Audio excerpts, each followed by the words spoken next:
Hi, I'm Samantha Hartley, and this is the Profitable Joyful Consulting Podcast. Welcome back. Today, I'm going to be talking about building your business by getting results for your clients. This season is about business growth strategies, and this is kind of an unexpected, unusual one, but it's also kind of like the obvious and central one, right? You want to be able to get results to your clients for them. Years ago, I was in the first, maybe the third year of consulting.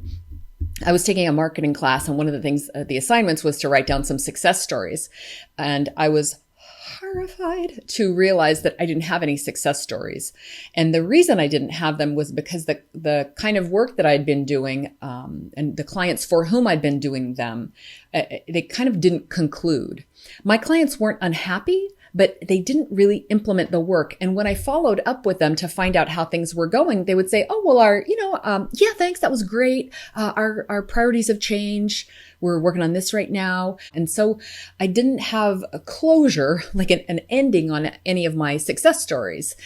So that was really frustrating and eye-opening. And really about that time, I started to dedicate myself to ensuring that if I started a project, it was going to have a happy ending, have a success at the end of it. And so that caused me to learn a lot about what it really takes to get results. It's so important to have them in your business. Probably the things that you know about me, or what I'm known for, in case you don't know me, I'm known for helping people add $100,000 to their business in a single offer, like doing 100K offers. I'm known for the proposal that somebody had for, she wanted to ask $400,000, and I helped her turn it into an $800,000 engagement and get a yes to that overnight. I had the client who added $600,000 in the first year working with me, the one who was charging $5,000 for things and now has just sold in a $6,000 per month engagement. I could go on and on. I'm talking about the results that I'm getting for my clients and that my clients are getting through working with me. And that builds my business. That does more than almost any marketing messaging that I can do. That is the thing that people want to hear about. And that's going to be true for you as well. And I have talked to other consultants who have had this issue, and that their success stories, a story is a beginning, middle, and an end, and their stories don't have an end. And sometimes it's because they concluded their work and then they left, and that the work needed time to produce a result, and then either they didn't follow up or they followed up, and like my clients, priorities had changed, they'd moved on. Or in some cases, the consultant doesn't feel like they can go back in and say, hey, how did that work out? Or how much did you end up saving? Or whatever would be the conclusion of that. So that is also a problem that I'm going to address today. So very specific 3 points I'm going to give you today about how to get better results through your business. Okay. First thing you're going to do is you are going to set yourself up for success. Like, we need to be our own advocate in this, and you need to put yourself in an environment for success. And one of the first ways that you do that is by working with the right clients. You want to work exclusively with perfect clients, because client selection is going to be the determiner of whether you get a good result or not. So the first thing that you need to do is assess, is this someone who is going to help me to get results? Do they have a track record of implementation? Does the situation look, chaotic and like a mess, or does this look like a situation that I can come into and produce results with them? So those are the things that I'm asking in my intake. And a lot of my clients, when I tell them this, are at first surprised that I will not accept a client who I don't believe is going to be successful with me. It's just ethics, right? But a lot of people also feel like, but I probably can. I should definitely take them, or I should take all the clients. I want to try. I want to at least make a contribution. I think it's important to be very discerning about who you accept as a client, and ensure that at minimum, you think that they're going to be able to be better off after this than they were before, and specifically to get a really good result from you. The second thing that you need to do is to work within your strengths.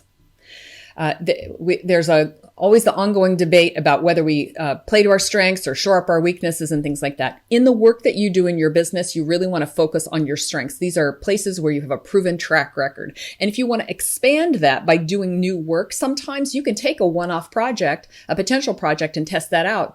But you're going to have to be even more discerning in that case to make sure that you're going to be able to get some kind of results there. Now, you may find out, I don't want to do that kind of work, and it wasn't actually all that fun, or it doesn't get a result. And then you'll know that that time investment that you put into there yielded a no answer. So that's why I think it's really important to work in the area of strength for you. And one of the strengths that you can have is a signature system that we've talked about before. Signature system, a proprietary process. When you work in your strength and you work with your signature system, you know from your side that you're almost guaranteed to get a successful result. So that takes discipline, and it's the kind of thing that we learn after years and years of doing this. And if you're younger in your business than I am, then I want you to not have to learn that over the arc that I did. Begin by doing the work that you know when you go in there, you could do it with your eyes closed and it would get a good result. Set yourself up for success, and you will find there is less stress and more success in your business. Next, you want to set the client up for success. So how do we do that? I have had controversial conversations many times with people about this, but do not let the client buy something that is not what they need. It may seem crazy. I'm sure you're thinking, well, who would ever do that? A lot of times the client will hear about your thing and come to you and say, oh, that's what I want. And then if you have an intake process or a discovery process, you might find that's actually not what they need. So it's really important at that point to have the conversation. I don't think that you need this. I think that you need this instead. So the client comes to you and says, we need to recruit 50 people. It would be easy to fulfill that order, right? Just go and do the thing that the client has said. But in your discovery process, you actually determine that they're not ready for the 50 people and they need a talent strategy to figure out where those people are going to go and what they're going to do. And if you just bring in the 50, that probably the whole thing is going to collapse in on them. But they really want it and they're really sure. What do? So it's my belief that you need to give the client what they need and don't let them buy something that isn't going to serve them. People may be not at the level to receive as an organization or as an individual what you offer. So don't let them purchase that. You want to set them up for success, which means, and I think this begins in the sales process. A lot of times people will offer options. And we talked about this in the proposals episode. If you're offering all these different kinds of options, it's like, is that really what the client needs? I don't want to ever in the offering process confuse them or allow them to purchase something that isn't right for them. So if the choices are A, B, and C, and they choose C, and you think, crap, that's on you. Don't allow them to choose something that either you don't want to fulfill or they don't need. It's not the right fit for them. Make sure that your offers and options ensure that the client, no matter what they choose, makes a decision that's right for them. If they choose no, that's fine. But if they choose to move forward with you, it's got to be clear what's going to be the right thing for them. The second thing that you need to do to set your client up for success is to set and manage expectations. And this happens from the very beginning, right? I think it happens from the very first phone call. I've talked about on your first call, discovery call with your client, you really want to lead from the very beginning. You need to say, here's how this call is going to go. And when you are in the proposal process, you're like, here's what we're agreeing to do. And I want to make sure this is where you're really setting those expectations. You talk through those joint accountabilities. You also, and this is, I closed a $60,000 engagement with a $12 million client one time by saying to them, listen, I can't work with many clients each year. So if I'm going to work with you, what I'd really like for you to commit to is to implementing this so that we get results, because I'd like to make it a case study, our work together. I really want to make sure that our work concludes with a success story. Is that something that you can commit to? Everybody was delighted to hear that. So we all knew the expectation was set that we're going to be successful. And then the last thing that we need to do is that we need to then lead, coach, manage that client and the process towards that positive result. Now, this is probably something that you're really good at, but a lot of times we can get pulled off by, boundaries issues or personalities issues. It's almost always the people things, and sometimes it's things out of our control, logistical things, force majeures, pandemics, all kinds of the unexpected things. But in general, when you are at your best on your best day, you know that you can be coaching and leading your client and keeping them focused on that outcome. Like, why are we doing this and what are we doing and what needs to be done in order to achieve that? So set your client as well up for success. And the last thing is going to sound a little bit contradictory. I spoke once about this quote that I love, the ability to hold two contradictory thoughts in your mind without your head exploding, I think is how it goes. So two opposing things can be true at the same time. They can both be true at the same time. So I want you to be committed to getting a result for your client. And also, the third thing that I want you to do here is I want you to let go of the outcome, because we can only have so much control. I saw this beautifully demonstrated years ago on an episode of The Dog Whisperer. This is the guy, Cesar Millan, who goes into people's homes and works with their dogs. And he went into the home of this very young celebrity couple to work with them and their dog. And I'd seen all the episodes of the show, so I kind of knew his demeanor when he was working with people. And he was always, energetic and engaged and, just he had a certain kind of level of commitment when he was working with them. And he had a few things that he did with his couple. And after that, what I noticed that he had kind of a laissez-faire attitude about things of like, you could do that. And I realized what had happened was he knew they weren't going to do any of this. They just wanted to be on his TV show. They weren't going to do any of this.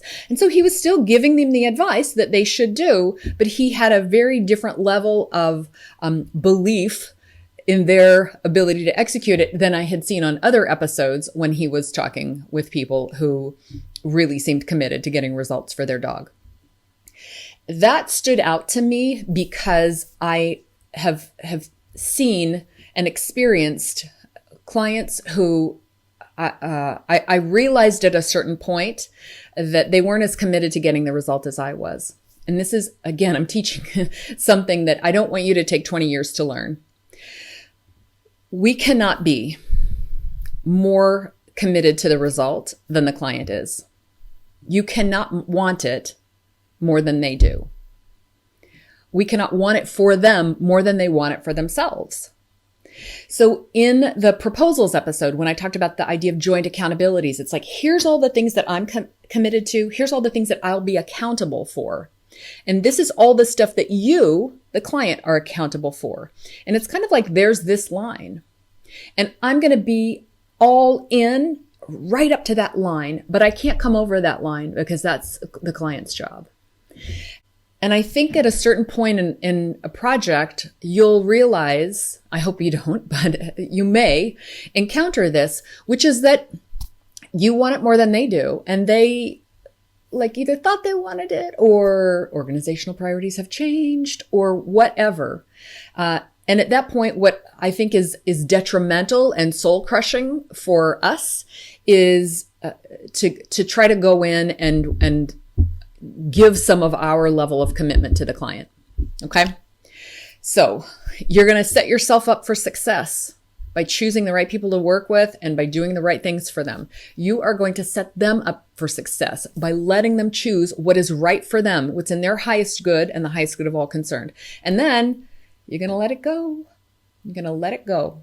Because what's going to happen is going to happen. You're going to do your best. You're going to intend that they do their best. And that, my friends, is how you're going to get much better results in your business. And when you do get those results, be strategically visible with them, which means you're going to promote them. And that is the topic for next week. And I'm so excited to talk to you about that. I will see you then. Wishing you a profitable and joyful consultancy. Thanks for watching. Please like this video, subscribe to the channel, and click the bell to get video updates. Thanks.